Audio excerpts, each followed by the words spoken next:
Once upon a time, in a very but very messy kingdom where things mysteriously disappeared, especially socks.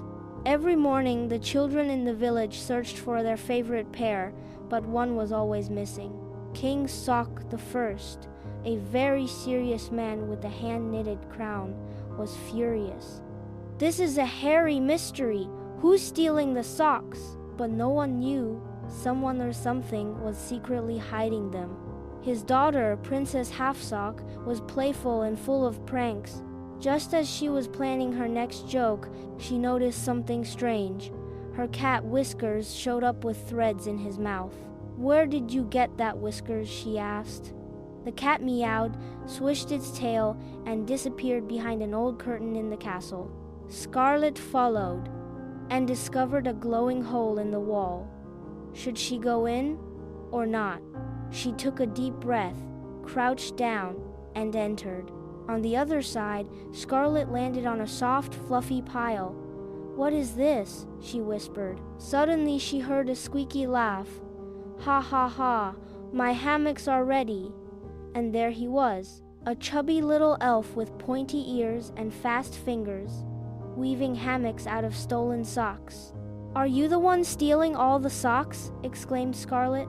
The elf, named Tangletoes, jumped in surprise. "I need them for my cozy naps," he said, hugging a hammock. But just as Scarlet was about to scold him, something happened. A dark shadow appeared behind the elf. Who was it?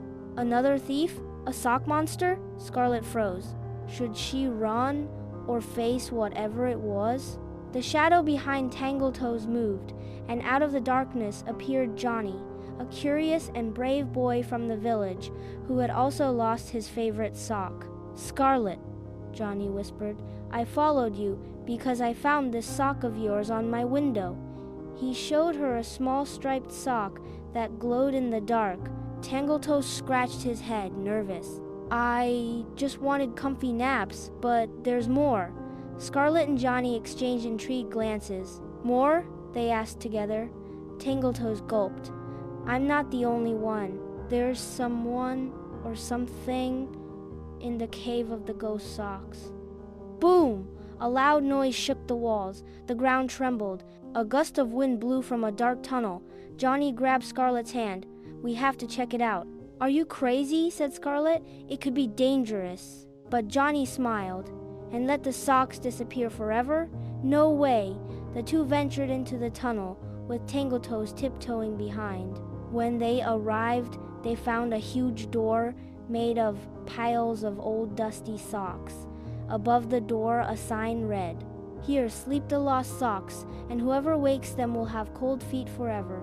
Scarlet swallowed hard. "Do we go in or not?" Johnny raised his flashlight, pointed it ahead, and said, "There's only one way to find out." Just as they were about to open the door, a pair of glowing eyes appeared among the socks. A ghost, a monster, or someone else? They froze. The glowing eyes moved, and suddenly something jumped at them. "Ah!" they screamed.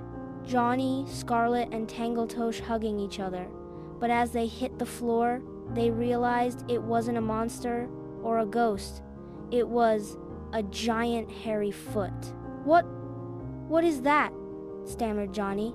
Out from the socks came a peculiar character, the great hairy foot, a giant furry creature with one enormous warm foot. "Hello," he said with a deep but friendly voice. "Sorry if I scared you, I was just looking for my other sock." Scarlet and Johnny burst out laughing. "All this mystery for your giant sock," Scarlet laughed. The great hairy foot scratched his head. "Well, my big toe gets cold." It turned out all the missing socks were sticking to his furry foot without him noticing. Every time he walked through the kingdom, lonely socks clung to him like magnets. "Sorry," he said, embarrassed. "Would you help pull them off?" Scarlet and Johnny laughed even harder and started pulling the socks, while Tangletoes knitted giant scarves with the oldest ones. Finally, they returned all the socks to the kingdom, and the great hairy foot promised to bathe more often so things wouldn't stick to him again. From that day on, in the kingdom of socks, everyone's feet stayed warm, and well-matched. Every year, they celebrate the Hairy Foot Day with a huge colorful sock party. But when everything seemed back to normal, one day, while playing, Johnny, Scarlet, and Tangletoes noticed something strange. Suddenly, all the socks changed color. The green ones turned purple, the striped ones became invisible, and the wool socks started floating. "What's happening now?" screamed Scarlet, chasing a flying sock. Johnny looked at his foot. "My sock turned invisible. I look barefoot." Tangletoes froze. I think I forgot to tell you something." They both crossed their arms. "What did you do now, Tangletoes?" "Well," he scratched his head, "I found some magical powder to soften socks, but I think it was jumping elf powder." Suddenly, the socks began jumping, singing, and dancing in a line. "We are the dancing socks. No more sweaty feet shocks." "Hi." Johnny and Scarlet fell to the ground laughing. Even the great hairy foot appeared, dancing with his brand new, shiny, light-up sock. "This is my style," he said. And that's how the first Dancing Socks Festival began, where the whole kingdom wore colorful socks and danced until they dropped.